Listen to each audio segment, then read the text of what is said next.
The world's first parachute tower attraction dates back to the 1930s, when an observation tower at Chicago's Riverview Park was converted into a parachute ride. For the 1939 and 1940 New York World's Fair, a 262-foot tall tower debuted to huge crowds of people. Due to the extreme popularity of the attraction, the ride was removed from the World's Fair and relocated at Coney Island, where it was rebuilt on the boardwalk. The ride operated until 1968, where it still stands today as an icon of Coney Island. The ride was an adaptation of the towers used by the US military for actual parachute testing and training, and the rider's descent was actually controlled by the parachutes attached to the seats. It wouldn't be until the 1970s, after the original parachutes have closed, that Intamin would work with Six Flags to develop a modern version of the parachute attraction. This modern version would utilize a standard tower structure that they developed for use with the Sky Cabin observation towers. This version of the parachute ride was a much more controlled experience than the originals designed in the 1930s. The ride did not rely so much on the actual parachutes to control its descent, but instead a motorized cable system lowering the chutes at a consistent and safe speed. The chutes came to a stop gently as they approached the ground, unlike the original versions, which came to a jarring finish when the chute reached a set of springs mounted at the base of the guide cables. 3 versions of the ride were installed throughout the 1970s at the 3 original Six Flags parks. The first 2 opened in 1976 at Six Flags Over Texas, where the ride was known as the Texas Shootout, and at Six Flags Over Georgia as the Great Gasp. These 2 towers would stand at a height of 200 feet, which would have been extremely terrifying for guests as most attractions at the time did not go nearly as tall. Featuring a total of 12 parachutes, both attractions often featured downtime, due to the amount of vibration caused by the counterweights consistently moving up and down the tower, causing the ride sensors to misread where the parachutes were on the tower, causing consistent shutdowns. In 1978, the 3rd and final parachute tower would open in the Six Flags chain at Six Flags Over Mid-America. Let your spirit fly. Come along with me. Time to touch the sky. There's so much to see. Get your good times together. Hop aboard the world's tallest thrill ride, Sky Chuter, new at Six Flags. 25 stories straight up, 25 stories straight down. Known as the Sky Chuter, this version would be even taller than the original, standing at a height of 250 feet, and would be known as the world's tallest thrill ride. Consisting of 9 tubular steel sections, just one more section taller than the Texas Shootout and the Great Gasp, the steel sections and support arms each weighed 20,000 to 80,000 pounds, with a total ride weight of around 230 tons. This version would see even more technical upgrades compared to the first 2 versions. Due to the downtime the other 2 towers had, the decision was made to reduce the amount of parachutes from 12 to 8. The goal was to make it so that way there would be less moving counterweights, less vibrations, and less sensors, leading to less faults and less downtime. In 1982, after 5 seasons at Six Flags Over Mid-America, the ride was carefully removed and shipped over to Six Flags Great Adventure. This would be the first of many attractions that would be moved around the Six Flags chain, known as the Ride Rotation Program. This was a way for the Six Flags parks to include new capital investments into each park by moving attractions around, allowing for more parks to get new rides more often, and while the company was able to save on money due to not having to buy new attractions. The early 1980s were a time of rapid growth for Great Adventure, with the additions like Lightning Loops, the park's twin Arrow Shuttle Loop coasters, and Rolling Thunder, the park's dueling wooden coasters. Each year, attendance continued to increase, and to keep up with the demands, the park continued to expand and be improved. Six Flags thought that it only made sense as the largest and most attended park that it would get the biggest and best rides. And for the 1983 season, the park would do just that with the addition of 3 new attractions.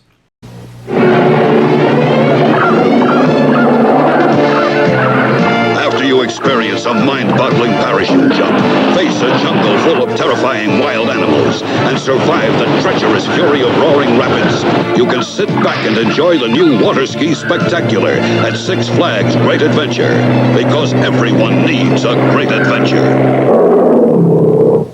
The first being a water ski spectacular, which would open at the end of May in the park's Great Lake. For thrill seekers, the park would also introduce Freefall, a first-generation Intamin drop tower, which would rise guests to a height of 130 feet, and drop them down the tower in 2 seconds onto their backs. But the real highlight of the year would be the world's tallest thrill ride.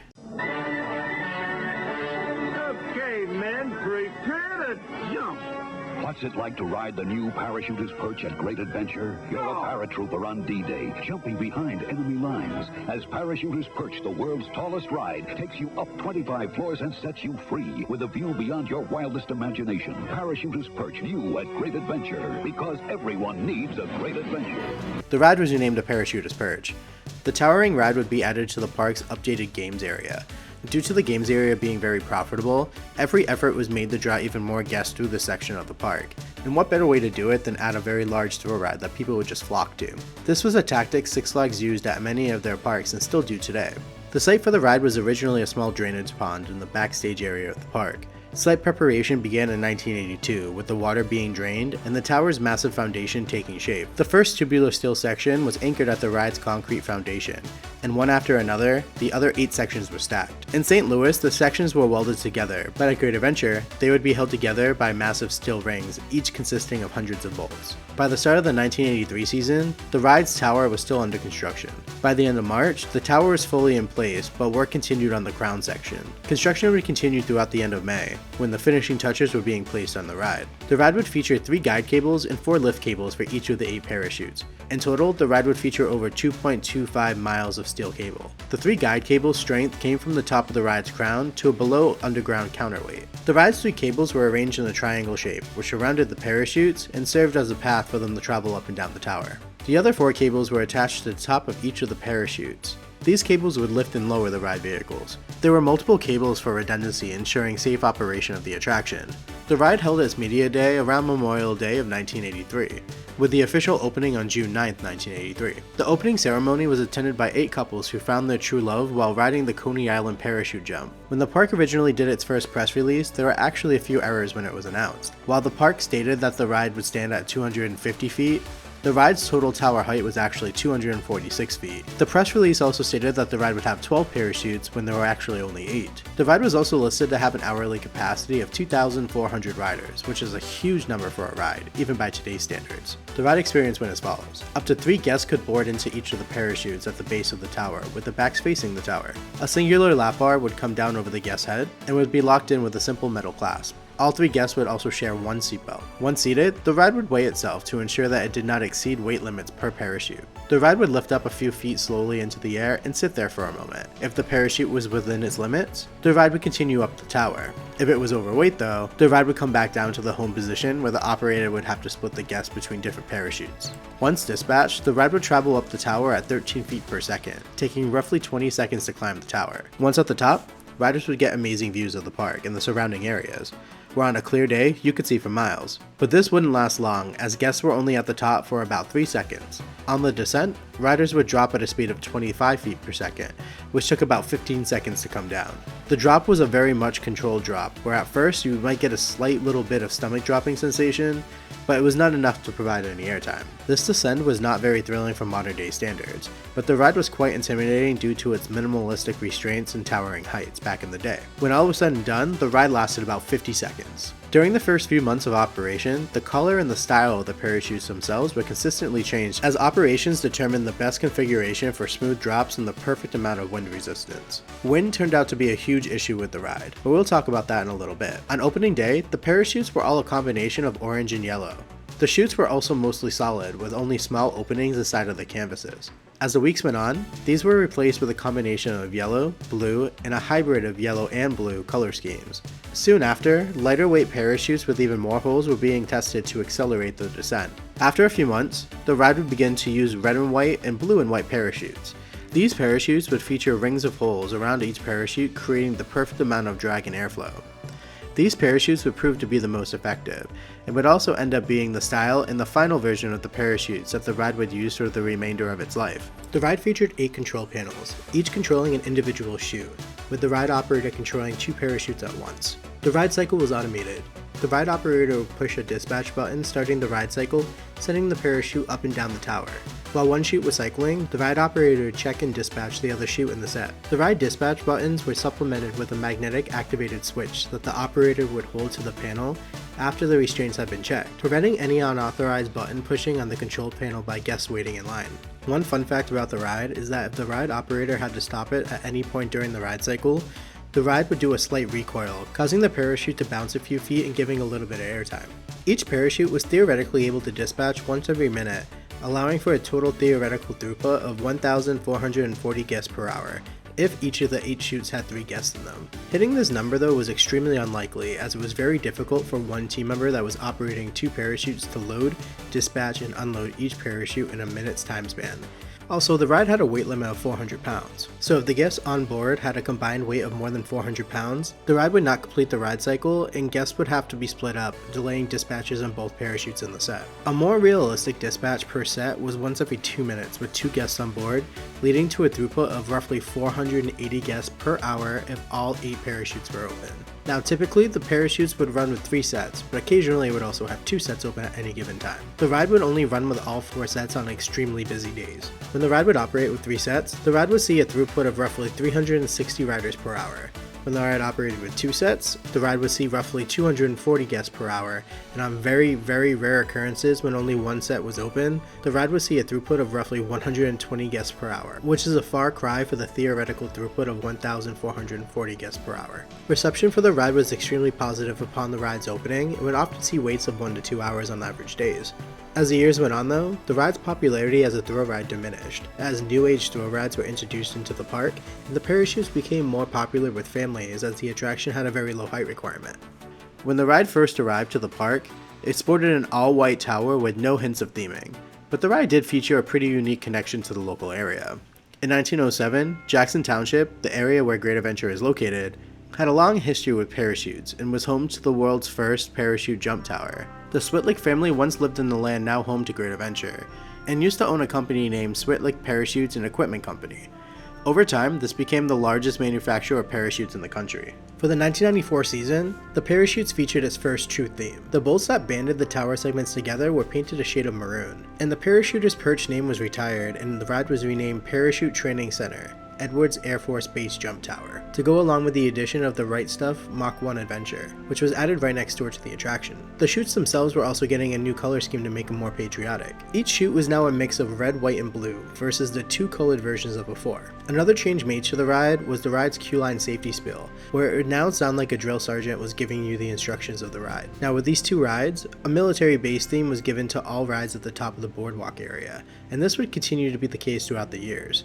In 1997, due to the addition of Batman and Robin the Chiller, the park would relocate Looping Starship to the boardwalk, giving it a brand new name. The ride would now be known as Space Shuttle Flight Testing, and would be placed right in front of Great American Scream Machine's Batwing inversions. The park scrambler was also relocated to the top of the boardwalk, giving it new theming elements, and the older theming elements of the ride in its old location was spread around the area, and the ride would keep its centrifuge name. These changes helped further tie the parachutes to its military base theme. The theme of flight was pushed further in 2003 with the introduction of Superman Ultimate Flight, a B&M flying coaster which opened at the very top of the boardwalk, taking up part of Great Adventure's parking lot. As the years went on and park guests became a little bit more daring when it came to their own safety, restraint systems were modified. Riders were now secured with a seatbelt, lap bar, and a lap bar backup clasp. For the 2008 season, a new wireless safety monitoring system was added to the seats, verifying that the restraints were in the downmost position prior to dispatch. From a technical perspective, thanks to the ride's many upgrades compared to the original 2 towers, the ride didn't really see much downtime. The ride's downtime mainly came in the form of weather. The parachutes required a certain amount of weight to ensure the safe operation. Like stated earlier, each parachute could seat up to 3 riders with a combined weight between 160 and 400 pounds. During the ride's test cycles each day or after a downtime, team members would have to ensure that the ride was properly weighted. To do this, ride operators would load the ride with large bricks with handles on them to ensure that the ride met its minimum weight requirements. When testing was complete, employees were required to lift the heavy bricks and move them off to the side. Now, wind speed played a huge part of how much weight would be allowed on a parachute at any given time, mainly so the ride didn't get any rope faults, or so that the parachutes did not twist or shift too much outside of its normal ride path. To prevent this, the ride had a minimum weight limit of 160 pounds that was needed to be in the parachute for it to cycle in wind speeds of less than 18 miles per hour. If the winds were between 18 to 25 miles per hour, the ride needed a minimum of 225 pounds per each parachute to cycle, and at no point could the weight exceed over 400 pounds. If wind speeds exceeded 25 miles per hour, the ride would be closed. When the wind speeds would hit over 25 miles per hour, the ride's wind meter would start loudly buzzing, signifying to team members that the wind speeds were too high and that they needed to hold dispatch, as the ride system would not allow the team member to dispatch the ride. This alarm would sound for the entire duration of the wind speed being over 25 miles per hour. So if this was only for a second, the alarm would only sound for a second. But if the wind speed was also over 25 miles per hour for more than 5 minutes, it would also sound for the entire 5 minutes, which was very annoying for team members as well as for the guests waiting in line. If the ride's wind alarm was consistently going off, team members would have to close the ride until the alarm stopped and wind speeds decreased to a safe speed. On very rare occasions, the ride was known to stop mid-ride with guests. Occasionally, the ride's computer system would stop a chute as it raised or lowered if a problem was detected with the cables as it rolled on or off of the winches. In the event of a lengthy stoppage, park personnel could use the second chute in the set to get up to the point where riders were stranded and reassure them that they were safe. The most common occurrence of the ride getting stuck though was during a power outage. If the ride were to lose power, all of the winches would bring the ride to a complete stop wherever it was, and operations had no way to communicate to guests until the power was restored to the attraction, or if power was restored to the nearby Great American Scream Machine, where they would be able to use their lift speakers to communicate to guests on the ride. Typically, power was quickly able to be restored, but if it was not able to be, maintenance would have to very slowly winch down each individual parachute, which could take a long period of time. In the fall of 2009, the parachutes were closed earlier than the rest of the park to prepare for a complete repaint. Bainum Painting, a well-known amusement park ride painting company, was hired to complete the job. Plastic tarps were placed all around the base of the ride, covering all the cue bars, parachutes, seats, as well as the control panels. Instead of repainting the ride the old white and maroon color scheme and having the parachutes be the red, white, and blue colors, the ride would take on a completely different, more colorful look. The white and sky blue maintenance room at the base of the ride was painted a royal blue, but the tower is where the ride was very colorful. The tower's 3 lowest segments would be painted a deep maroon color, the next 3 sections would be orange, and the top 2 sections as well as the ride's crown and catwalks were painted gold. In between the different color sections, there would be a white stripe to make it so that way the colors were more well defined. The park also had 6 flags vertically painted onto the tower. This was done in 2 spots, one on the side of the parking lot and the other one being on the side of the boardwalk as you walked up to the ride. This was painted in the same royal blue color as the maintenance building. The parachutes themselves also saw the colors change. Gone was the patriotic theme, and now they were themed to the tower itself, with each set of parachutes being different colors. The first set was white and red, the second was white and orange, the third was white and yellow, and the fourth was white and blue. Now while the ride did lose its patriotic theme, the military spiel as well as the ride's name stayed the same. While the ride itself saw a makeover, the ride's fence did not, making the fence look a lot worse than it did prior to the repaint. During the 2012 off-season, the ride's fence was repainted the same royal blue color as the maintenance room. Over the years, some modifications were made to the attraction.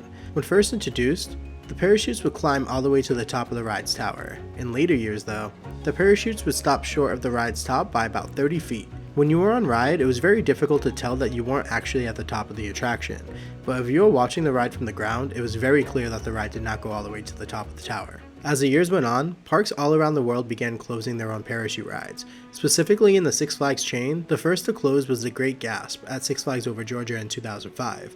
When it closed, enthusiasts began thinking, would Six Flags Over Texas and Great Adventure be closing theirs? Thankfully they did not, at least not yet. During the 2012 season, Six Flags Over Texas announced that they would be removing Texas Shootout, as well as the park's Vekoma Boomerang for a new addition. While the Boomerang would be relocated to Six Flags St. Louis, sadly, the Texas Shootout would be imploded. This really made people believe that the parachutes at Great Adventure would be closing sooner rather than later, as it was now the last major operating parachute drop ride in the United States, and one of the last in the world. Parts for the ride were getting harder and harder to find, and the parts that they could find were getting very expensive. For the 2015 season, Great Adventure reintroduced a winter event known as Holiday in the Park, which would extend the park's operating season to the start of January. During this time, the boardwalk would be open, with many of the park's rides like Superman, Green Lantern, Twister, and Slingshot all being open for the event. One thing that was missing though was the parachutes, but this was for a good reason. The ride was renamed Treetop Summit, as it was transformed into one of the largest Christmas trees in the world. The ride featured 12 heavy-duty strands of lights, one for each of the supporting arms. These lights were attached to the center of the top of the tower, and they were strung all the way to the outer circumference of the ride's base. The lights were looped through the support arms at the top and were attached to large concrete blocks at the bottom. For the first season of Holiday in the Park, the lights on the tower were grouped into 5 different colors. Starting from the bottom moving our way to the top, the colors would be blue, red, green, yellow, and then white at the very top. But for the 2016 and 2017 seasons, the ride would feature a new light color scheme, where the colors actually stayed in the same order, but instead of them being in sections, every bulb would be a different color, giving a new brighter look to the tower and also making it look a little bit taller. For the 2018 season, the lights were discontinued on the tower, as the ride would now remain open for Holiday in the Park, giving amazing views of all of the Christmas lights in the park. Due to the COVID-19 pandemic and extreme budget cuts in the chain, Rumors began that the parachute tower would never reopen due to the ride being unpopular, but it turned out to not be true, as when the park reopened, so did the parachutes. The ride operated throughout the 2020 and 2021 seasons, but by the middle of the 2022 season, very strong rumors were going around that the parachutes would give its last ride at the end of the season. This ended up being true, as the park announced that the parachutes would not be returning for the 2023 season and would be removed for future development. Due to this being such a small plot of land, strong rumors surrounding the removal of Twister as well as Green Lantern began once again, as enthusiasts knew that the only way to add something worthwhile was to remove those attractions as well. Park goers eagerly awaited the ride's removal during the off-season, but for some reason, it never happened. One rumor that was going around is that it would cost too much money to get a crane into the park and remove the ride bit by bit. So instead, the park wanted to implode the ride just like they did with Texas Shootout. The only problem is that the ride was surrounded by other attractions. So instead of removing the ride stood standing but not operating throughout the 2023 and 2024 seasons, with no real removal timeline in sight. A very strange rumor began circulating in the middle of the 2023 season, that rival companies Six Flags and Cedar Fair would merge and become one mega chain. And in November of 2023, Six Flags and Cedar Fair formally made an announcement that the goal was to merge companies by the middle of 2024. And on July 1st, 2024, the merger was complete. Many thought that this would mean great things for Great Adventure, as well as the rest of the chain, but this would actually be quite the opposite. Great Adventure had a rough 2024 season, to put it lightly. At the start of the season, most of the park's coasters operated with only one train. The new for 2024 Flash Vertical Velocity was delayed until 2025. Both the Log Flume as well as the Giant Wheel were delayed, the Skyway was closed for refurbishment the entire season, and the list goes on and on. But this was nothing compared to the rumors that started around mid-August. Rumors from very credible sources were stating that the park was going to see a massive amount of ride removals during the off-season. Some we already knew about, like the parachutes, which at this point were standing but not operating for almost 2 years. Some of the other rumors were that Green Lantern, the park's B&M stand-up coaster, as well as Twister, the park's Huss Topspin, would also finally get removed. At this point, these rumors were already circulating for the last few years. But that wasn't it. Another rumor going around is that the park's Von Roll Dual Skyway, which had been standing but not operating for the entire year, was also rumored to be removed. But the craziest rumor of all was that Kingdakev, the world's tallest and fastest operating coaster, would be removed, and with that would cause the removal of Zumanjaro Drop of Doom, the world's tallest and fastest drop tower. To put it simply, no one believed these rumors, as it made no sense to remove such a huge draw to Great Adventure. But YouTubers continued to warn guests to get to the parks as soon as possible, because the park was not planning on announcing these closures until it was too late. Enthusiasts flocked to Great Adventure on November 10th to get their last rides in, just in case these rumors were true, as this was rumored to be the scheduled closure date for these rides for the winter season. And sadly, on November 14th, 4 days after Green Lantern, Twister, and Kingdakev gave their final rides, the park made a formal announcement that these rides, as well as the standing but not operating Skyway, Zumanjaro, and Parachutes, would all be removed during this off-season for a new record-breaking coaster to come in 2026. The coaster community was stunned, to say the least. Soon after the announcement, the first ride to begin its removal was Green Lantern.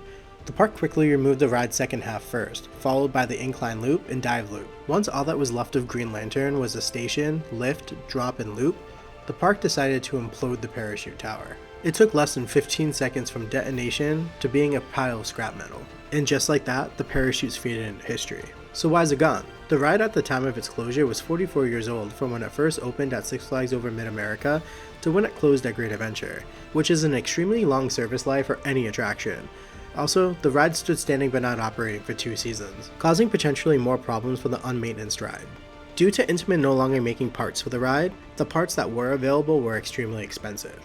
Another issue that the park ran into was supply chain issues due to the COVID-19 pandemic, which made getting any ride parts even more challenging years after the pandemic was over, due to the material and staffing shortages. I also heard a big reason to the ride's closure was that the rust on the inside of the tower was beginning to compromise the structural integrity of the steel, but I couldn't verify this. All of these reasons are ultimately what caused the park to make the decision to retire the aging attraction. Well, that's going to do it for another episode of Why Is It Gone? So tell me, did you get to ride the parachutes at Great Adventure? Or did you get to ride the other versions at Six Flags Over Georgia or over Texas? Let me know in the comments below. Also, if you have any suggestions on videos you would like to see, make sure you drop it in the comments. Thank you so much for watching, as your support on the series has been incredible. Make sure to like this video as it really helps the channel out, and subscribe and hit that notification bell so you'll never miss a future video. Also, be sure to check out the Why It's Gone playlist on my channel for more videos about the history of past attractions. Once again, thank you so much for watching, and I'll see you all in the next video. Take care. Bye.